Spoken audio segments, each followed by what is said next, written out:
Olá, pessoal! Hoje nós viemos discutir com vocês estomias de eliminação. Estomias de eliminação é o procedimento cirúrgico realizado quando é necessário construir um novo trajeto para eliminar fezes e urina, podendo ser temporária ou permanente. Uma estomia normal, ela tem essa coloração avermelhada, ela é úmida e indolor. Aqui nós vemos uma bolsa coletora acoplada que pode coletar ou fezes ou urina. Ela deve ser sempre nesse sentido longitudinal, tanto com o paciente em pé quanto com o paciente deitado.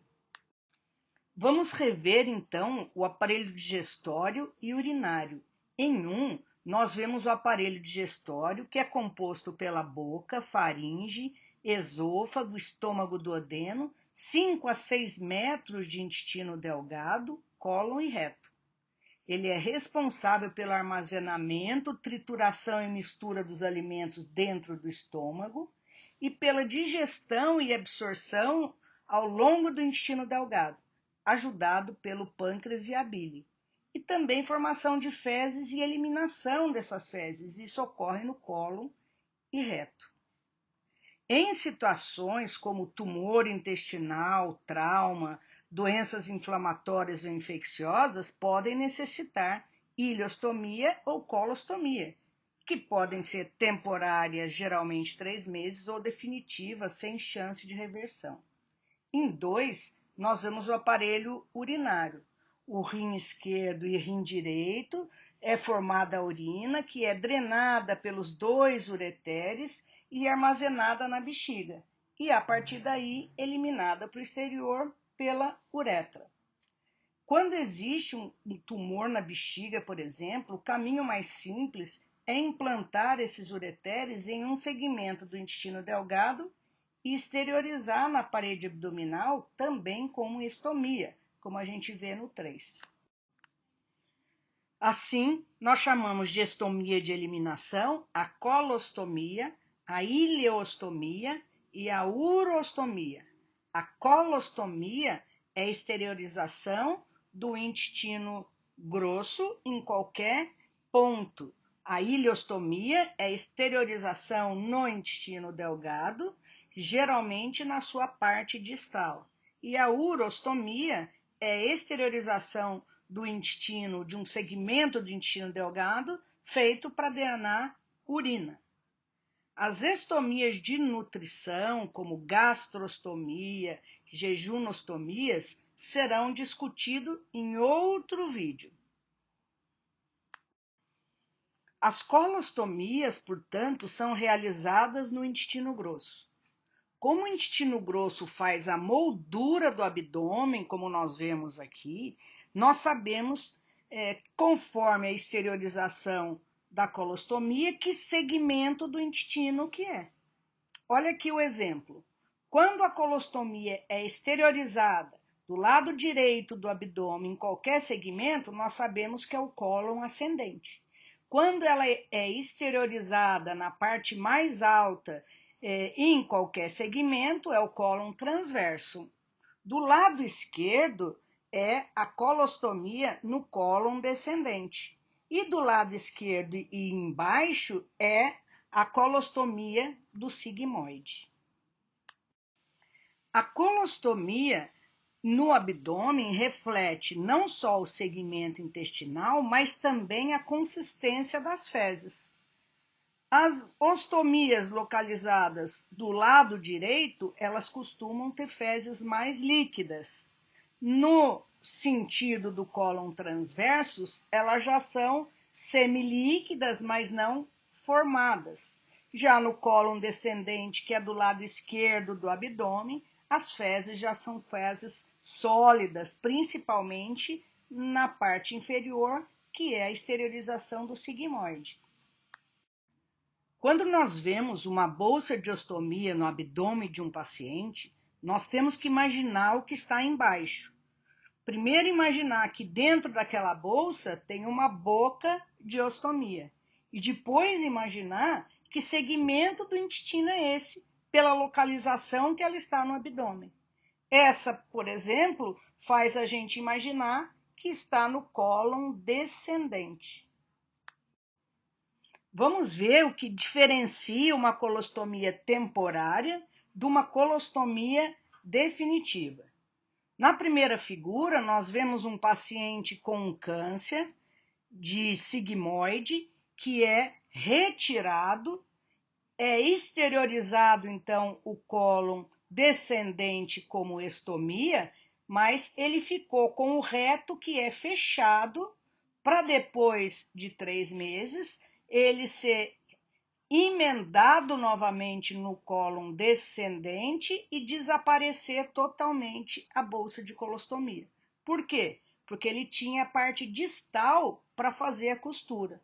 Já nessa última figura, nós vemos um paciente com uma colostomia no descendente também definitiva. Por quê? Porque ela não tem mais reto nem sigmoide para fazer essa conversão novamente, essa emenda novamente, como nós vimos no caso anterior. São 3 os tipos de colostomia. Em um, nós vemos a colostomia clássica, onde existe uma alça exteriorizada equivalente à alça terminal. Em 2, parecem 2 alças unidas, mas na verdade é uma alça dobrada, com abertura na parede anterior da alça e mantém unida a parede posterior, o que facilita o fechamento depois de alguns meses, sem precisar abrir novamente a barriga do doente. Em 3, de fato, são 2 alças sequenciais, mas separadas, para serem unidas após alguns meses. Aí sim vai necessitar reabrir o abdômen. Observa que no abdômen do doente tem 2 bolsas. Por uma, nós vamos ver que sai fezes normalmente e a outra não sai nada, porque ela perdeu totalmente o contato com o resto do intestino. E aqui nós vemos as ileostomias. A ileostomia é terminal, quando todo o cólon e reto são removidos e a parte final do íleo é exteriorizada definitivamente na parede abdominal e uma bolsa, então, é acoplada. E ela pode ser considerada temporária quando existe um segmento abaixo dessa ostomia e isso permite, então, que ela seja revertida. As ileostomias merecem um cuidado especial porque as fezes são totalmente líquidas e essa perda pode ser muito exagerada, levando a quadros de desidratação, alteração da função renal, perdas de eletrólitos como sódio, potássio e magnésio e escoriação da pele por enzimas proteolíticas. Existem casos mais raros que, ao invés de ileostomia, o paciente tem jejunostomia. Isso agrava ainda mais as perdas, a desidratação, a alteração da função renal, porque o segmento de intestino é muito pequeno e acrescenta-se aí a redução da absorção de alimentos e quadros de desnutrição grave. E, finalmente, nós vamos ver as urostomias. A bexiga do paciente foi ressecada, seja por câncer, seja por trauma, e eles precisam implantar os 2 ureteres ou numa alça intestinal exclusa, e esse estoma vai ser um estoma de eliminar urina, ou ele constrói com alças intestinais uma bexiga, nova bexiga com essa alça e também exterioriza no estômago, no abdômen, ou ele consegue construir com esse intestino uma bexiga que é capaz de nela ser implantados os ureteres e a uretra e dispensar então o estômago. Vamos falar um pouquinho agora das bolsas coletoras.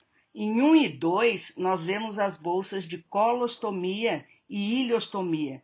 Você vê que a parte terminal dela é mais larga para facilitar a limpeza e escoamento das fezes. Elas podem ser placas únicas, que é a placa acoplada na bolsa, que quando sair, sai todo o conjunto, ou elas podem, como a gente vê em dois, ser separadas. A placa, que você cola na pele, e a bolsa, que você acopla depois. Isso facilita você poder tirar a bolsa, lavar e recolocar. Já as bolsas e placas da urostomia, elas têm a terminação tubular, porque vai drenar a urina. E podem ainda ser acopladas com bolsas maiores, principalmente para durante a noite não ter que ficar esvaziando essa bolsinha que é relativamente pequena para a quantidade de urina do dia. Agora nós vamos ver os passos para trocar a bolsa de estomia. Esvazie a bolsa de colostomia, descolhe a bolsa de colostomia, meça o diâmetro da colostomia, recorte e pregue a placa de colostomia, acople a bolsa de colostomia, higienize suas mãos. Agora nós vamos ver mais detalhadamente cada um desses passos. Vamos detalhar a retirada da bolsa de colostomia. Esvazie a bolsa numa cuba rim ou num vaso sanitário quando tiver com 1/3, no máximo 2/3 preenchidos para não descolar. 2. Limpe a borda da bolsa com lenço de papel ou lenço umedecido. 3. Feche a bolsa com o clipe.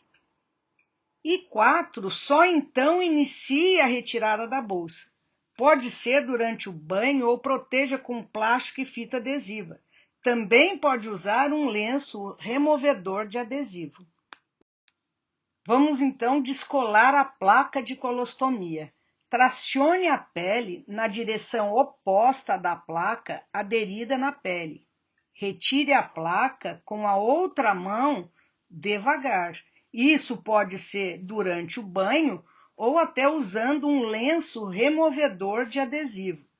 Se o dispositivo for de 2 peças, primeiro desconecte a bolsa previamente esvaziada e só depois a placa. Limpe a pele ao redor do estômago com água do chuveiro ou torneira e use espuma do sabonete sem esfregar. Após, secar com um pano macio. O ideal é medir o diâmetro da estomia usando um molde. No primeiro exemplo, a gente vê que está grande demais. No segundo, pequeno demais. No terceiro, parece o tamanho ideal. Desenhe a medida do molde na placa e recorte. Limpe e prepare a pele e então cole a placa. Com a placa já ajustada ao tamanho da estomia, vamos então pregar e acoplar a bolsa. Limpe com água e espuma de sabonete a pele em volta da estomia e seque com pano macio. Retire o papel da placa e cole de baixo para cima. Pressione a ponta dos dedos para colar bem. Acople a bolsa, retire o ar e feche com o prendedor. Após a troca da placa, deixe o corpo sem dobrar por uns 15 minutos. Evite sentar ou abaixar, para melhor aderência e evitar que a placa se descole precocemente. E para finalizar, 2 dicas importantes. A primeira, troque a placa com 3 a 4 dias quando a placa vai ficando esbranquiçada. O ideal é trocar antes da placa descolar para evitar dermatite. Se a dermatite em volta da estomia, consulte o médico ou estomaterapeuta para usar produtos específicos disponíveis. Segundo, não é impossível que uma placa se solte inesperadamente. Para o seu conforto e segurança, quando sair de casa, leve com você um kit ou uma pequena bolsa com material para troca. Placa já recortada em uma bolsa, toalhinha de mão, sabonete neutro, um recipiente contendo água limpa para limpar a pele, um saco plástico para descarte. Você pode usar lenços umedecidos para limpar a extremidade da bolsa. No tema estomias, hoje nós vimos a definição de estomia, como diferenciar essas ostomias e todos os seus tipos, as bolsas coletoras, como retirar uma placa e bolsa de colostomia, como fazer a higienização e como recolocar placa e bolsa de ostomia. Ficamos por aqui e até a próxima, pessoal.